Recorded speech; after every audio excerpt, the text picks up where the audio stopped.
बिस्मिल्लाहिर्रहमानिर्रहीम। मैं हूं डॉक्टर GM चौधरी, अपने programme current affairs with doctor GM Chaudhary के साथ। और यकीनन मैं आपके साथ जो ताज़ा तरीन सियासी, मुआशी, आइनी या फिर कानूनी डेवलपमेंट्स होती हैं उनके साथ हाज़िर होता। आज देखें जी, एक मैं इंतहाई अहम मौजू को ज़ेर बहस ला रहा हूँ। वो है कि इंतखाब अभी इनफैक्ट तो मैं ये प्रोग्राम कल करना चाहता था लेकिन कल नहीं कर सका। लेकिन आज मैं आपके साथ अपने ख्यालात शेयर करता हूँ। कल इलेक्शन कमीशन ऑफ पाकिस्तान ने इस्लामाबाद के जो लोकल गवर्नमेंट यानी कि बल्दियाती इंतखाबात थे उनको मुलतवी कर दिया। देखें कि हमारी जितनी भी सियासी गवर्नमेंट्स होती हैं, ये बड़ी दिलचस्प बात है कि हमारी जो सियासी पार्टियां हैं वो ये भी चाहती हैं कि सेनेट के भी इंतखाबात हों, वो ये भी चाहते हैं कि कौमी असम्बली के भी इंतखाबात हों, वो ये भी चाहती हैं कि सूबाई असम्बलियों के भी इंतखाबात हों। उनको वो एक दिन के लिए मुलतवी नहीं करना चाहते। अभी आप देखें कि इमरान खान साहब कौमी असम्बली से सिर्फ इसलिए एब्सेंट है कि उनकी डिमांड ये है जी कि जो जनरल इलेक्शंस हैं वो दोबारा करवाए जाए। अब ये क्या उनको अपोजिशन में बैठना चाहिए था, क्या उनको असेंबली में जाना चाहिए था या नहीं, ये तो बहरहाल उनका फैसला है। जो जमहूरी तकाजे हैं उनकी अगर मैं बात करूं तो वो एक और बात होगी। लेकिन पाकिस्तान जो है उसमें अगर किसी शख्स को ये गलत फहमी है कि पाकिस्तान में जमहूरियत है तो कम से कम मुझे ये गलत फहमी नहीं है। पाकिस्तान में जमहूरियत नहीं है। जमहूरियत एक ऐसा सिस्टम है कि जिसमें वक्त के साथ साथ इंतहाई दयानतदार और कॉम्पिटेंट लोग बरसर इक़्तिदार आते हैं। लेकिन हमारे मुल्क में ये पता नहीं किस किस्म की जमहूरियत है कि जिसमें चोर, फ्रॉडिया, मनी लॉन्ड्रर, डाकू यानी कि हर वो शख्स बरसर इक़्तिदार आ जाता है जिस पर बहुत सारे जराइम के मुकदमात हों, लेकिन आज तक कोई शरीफ शख्स जो है, दयानतदार शख्स जो है, वो इलेक्शन में मुंतखब नहीं हो सका। पहले नंबर पे पाकिस्तान में दयानतदार शख्स जो है, ऑनेस्ट शख्स, सच्चा शख्स, ईमानदार शख्स ये कोशिश ही नहीं करता कि वो इलेक्शंस में आए, क्योंकि उसे पता है कि एक जगह, एक वो मैदान जिसमें हर काम फॉल प्लेइंग से हो रहा है, इल्लीगैलिटी के साथ हो रहा है, इर्रेगुलरिटी के साथ हो रहा है, बददियानती के साथ हो रहा है, उसमें वो कभी कामयाब नहीं होगा। लेकिन अगर कभी कोई शख्स इलेक्शन में आ ही जाता है तो फिर उसके वोट सैकड़ों में होते हैं, हज़ारों में नहीं। ये इस पे अवाम को भी, पाकिस्तानी अवाम को भी दाद देनी चाहिए कि ये चोर, डाकू, स्मगलर्स, ह्यूमन ट्रैफिकर्स या उन तमाम लोगों को वोट देने के लिए तैयार हैं जिन पर मुख्तलिफ जराइम के मुकदमात दर्ज होते हैं, अक्सर उनमें ज़मानत पर होते हैं या उनके ट्रायल नहीं हो रहे होते चूँकि वो पॉलिटिकली इन्फ्लुएंशियल होते हैं। लेकिन पाकिस्तानी अवाम किसी सच्चे, किसी दयानतदार, किसी ईमानदार और किसी इंतहाई पढ़े लिखे शख्स को वोट देने के लिए तैयार नहीं है। और फिर जब हुकूमत आ जाती है वो लूट मार करती है, चोर बाजारी करती है, मिलावट वालों को प्रमोट करती है या फिर जो भी बदनियानती है उनको प्रमोट करती है, कार्टल्स को, माफियाज को प्रमोट करती है, तो फिर लोग चीखे मारते हैं कि जनाब हुकूमत क्या कर रही है। जनाब हुकूमत ने वही कुछ करना होता है जो वो कर सकते हैं और जिन लोगों को आपने मुंतखब किया। ये आपकी बहुत बड़ी गलत फहमी हो सकती है कि आप किसी डाकू को वोट देकर मुंतखब करें और फिर कहें कि वो एक इंतहाई ईमानदार शख्स की तरह बिहेव करे। ये कभी नहीं हो सकता। तो जनाब, कल इलेक्शन कमीशन ऑफ पाकिस्तान ने ऐलान किया कि वो इस्लामाबाद के जो बल्दियाती इलेक्शन है यानी कि लोकल गवर्नमेंट के इलेक्शंस हैं उनको मुलतवी करते हैं। कोई उसकी ख़ास वजह नहीं दी गई। تو یہ ہمارے ملک میں بلدیاتی یا لوکل گورنمنٹ کے الیکشن انتہائی بدقسمت الیکشن ہے، جو کہ مسلسل چاہے ملک میں جس قسم کی بھی جمہوریت ہو، اس میں ان کو ملتوی کیا جاتا ہے۔ صرف ڈکٹیٹرشپس، یعنی کہ جب کبھی مارشل لا ہوتا ہے تو پھر ہمارے ملک میں لوکل باڈیز یعنی کہ لوکل گورنمنٹس اور بلدیاتی انتخابات انتہائی ریگولرٹی یعنی کہ باقاعدگی کے ساتھ ہوتے ہیں۔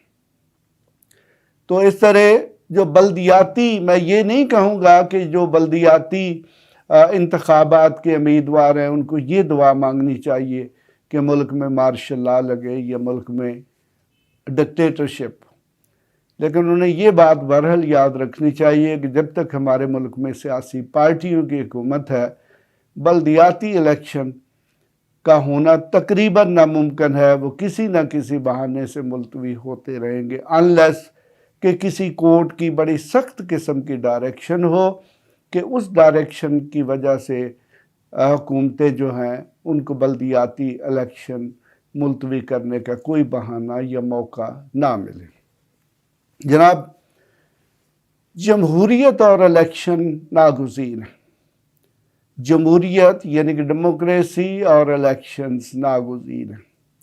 اگر کسی ملک میں آپ کو جمہوریت چاہیے، جمہوریت کو خالص بنانے کا جو طریقہ کار ہے وہ الیکشن، اور خاص طور پر وہ الیکشن ہیں جن میں بڑی فیئر قسم کی پابندیاں ہوں، یعنی کہ اس میں جو کریڈینشلز مقرر کیے جائیں، جو کوالیفیکیشنز اور ڈسکوالیفیکیشنز مقرر کی جائیں، اگر وہ انتہائی فیئر قسم کی ہوں، پھر یقیناً انتخابات کسی بھی ملک کے لیے بلیسنگ ثابت ہو سکتے ہیں۔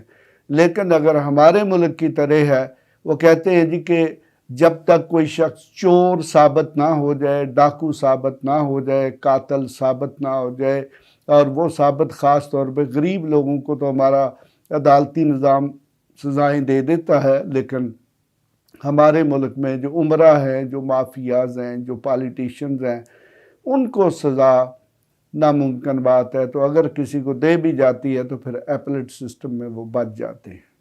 تو اس طرح وہی لوگ بار بار فلٹر تو نہیں ہوتے جی، وہی لوگ ری سائیکل ہو کر ہمارے پولیٹیکل سسٹم میں بار بار آتے ہیں۔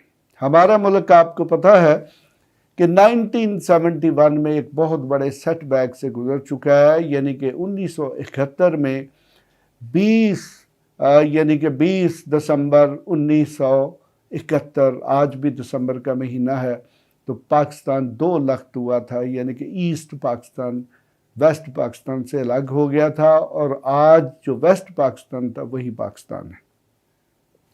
تو جناب، میں کہنا یہ چاہتا ہوں کہ اگر سیاسی حکومتیں، اور خاص طور پر سیاسی حکومتیں، اگر الیکشن سے بھاگیں گی، الیکشن سے اجتناب کریں گی، تو اس صورت میں الیکشن کے بعد پھر جو سیکنڈ راستہ بچ جاتا ہے وہ انقلاب کا ہوتا ہے۔ انقلاب، دیکھیں، انقلاب کی 2 قسمیں ہیں۔ ایک تو پاپولر انقلاب ہوتا ہے کہ جس میں عوام اٹھ کھڑے ہوتے ہیں اور حکومت کو تبدیل کر دیتے ہیں۔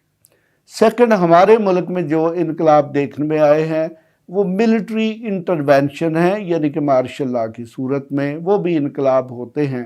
انقلاب بنیادی طور پر اگر سیاسیات کی ٹرمز میں دیکھا جائے تو ایک بہت بڑی سیاسی تبدیلی کا نام انقلاب ہوتا ہے، جس میں سسٹم کو بدل کر رکھ دیا جاتا ہے۔ تو دیکھیں کہ اگر الیکشن نہیں ہوں گے تو پھر یقیناً سیکنڈ جو آپشن بچ جاتا ہے وہ انقلاب کا ہے، چاہے وہ مارشل لا کی صورت میں ہو یا عوامی انقلاب ہو۔ تو ہمارے ملک میں چونکہ ہماری جو ملٹری اسٹیبلشمنٹس ہیں وہ بہت مضبوط ہیں، وہ جب بھی دیکھتی ہیں کہ اب عوام خود فیصلہ کرنے جا رہے ہیں یا عوامی موومنٹ کو انتہائی سمجھ لے کے عروج پہ ہوتی ہے، تو پھر وہ انٹروین کر کے عوام اور حکمرانوں کی جو دھینگا مشتی اور کشتی ہے اس کو برابر چھڑوا دیتے ہیں، اور پھر 8-10 سال حکومت کرنے کے بعد انہی سیاستدانوں کو ری سائیکل کر کے نئی پارٹیاں بنا کے برسر اقتدار لے آتے ہیں۔ تو اب جناب تیسرا آپشن کیا بچ جاتا، یعنی کہ पहले नंबर पे इंतखाब, नंबर 2 पे इनकलाब। तो अगर ये दोनों चीज़ें नहीं होती तो फिर क्या होता है? दुनिया की तारीख को हम गौर से देखें तो फिर जनाब खाना जंगी होती है, सिविल वॉर। तो ये बड़ी दिलचस्प बात है कि जब से हमारे मुल्क में अप्रैल से रजीम चेंज ऑपरेशन हुआ, तो ये बात नोट करने के काबिल है कि हमारे मुल्क में दहशत गर्दी की वारदातें बहुत ज़्यादा बढ़ गई।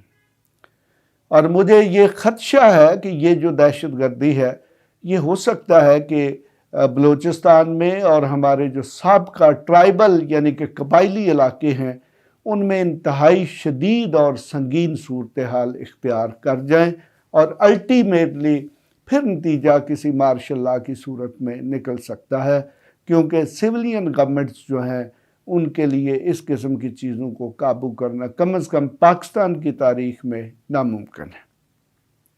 तो फिर जनाब मैं कभी भी ये नहीं कहूँगा कि हमारा मुल्क जो है वो सिविल वॉर यानी कि खाना जंगी की तरफ जाए।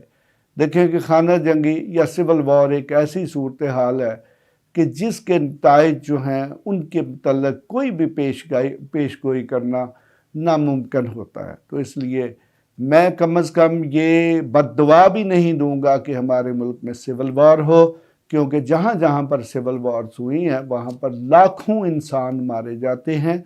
और हमारे मुल्क की जो एलीट क्लास है, जो सरमायादार क्लास है, यानी कि वो जो टॉप के 10,000 लोग हैं जिनका ऑलमोस्ट 90% सरमाए पर, कैपिटल पर होल्ड है, जो इंडस्ट्रियलिस्ट हैं, फ्यूडल्स हैं, जो बड़े बड़े एग्रीकल्चरिस्ट हैं या जो भी इक़्तिदार के माफियाज हैं, वो तो ऐसी सूरत हाल में मुल्क छोड़ के बाहर चले जाएंगे और फिर उसकी जद में आएंगे गरीब लोग। तो लिहाजा मैं कभी बद्दुआ भी नहीं दूंगा कि ये मुल्क जो है ये सिविल वॉर की तरफ जाए और उसके नताइज इंतहाई संगीन होंगे। तो इसलिए मैं अब किसी से ये रिक्वेस्ट भी नहीं कर सकता। मेरी तो ये राय है कि जो भी फैसला साज हैं अब उनको मज़ीद देर नहीं करनी चाहिए और अपना जो नेशनल सिक्योरिटी, चाहे वो इंटरनल है या एक्सटर्नल है, उसके हवाले से अपना रोल प्ले करना चाहिए, अपना किरदार अदा करना चाहिए और मुल्क को एक फेयर सिस्टम की तरफ ले जाना चाहिए। देखें कि हमें कोई ऐसी जमहूरियत नहीं चाहिए जो चोरों, डाकुओं, लुटेरों, money launderer, smugglers, black Mellors या फिर माफियाज पर मुश्तमिल हो। अवाम को ऐसे लोगों से कोई दिलचस्पी नहीं है। अगर वो इलेक्शन में बरसर इक़्तिदार आ जाते हैं तो उसकी वजह सिर्फ ये है कि कोई शरीफ आदमी उनके मुकाबले में नहीं होता। वो होते हैं चोर वर्सेस चोर, यानी कि एक बड़ा चोर हो सकता है, एक छोटा चोर हो सकता है। तो यकीनन जब दो ही ऑप्शन होंगे तो चाहे छोटा चोर मुंतखब हो या बड़ा चोर मुंतखब हो, अवाम को उससे कोई फ़र्क नहीं पड़ता।